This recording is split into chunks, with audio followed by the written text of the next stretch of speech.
Want your iPhone speakers and headphones to get noticeably louder? Here are quick two settings you can change right now to boost your volume instantly.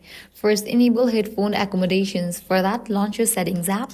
Now navigate to the option Accessibility. Inside Accessibility, scroll again and choose Audio and Visual. Then select Headphone Accommodations. Turn this feature on.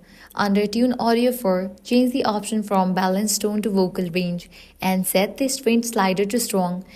This adjustment enhances clarity and makes your headphone audio sound louder and richer. Next, remove the built-in speaker limit to boost your overall volume output. Go back to the main page of settings screen, scroll down and tap Sound and Haptics. Then scroll to the bottom and tap Volume Limit. If the maximum volume is set to 60% or 80%, increase it to 90% or simply turn the limit off completely. This removes Apple's safety cap and allows your iPhone to reach its full volume potential.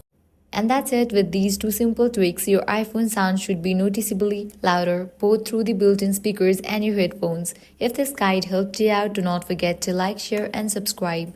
Thanks for watching.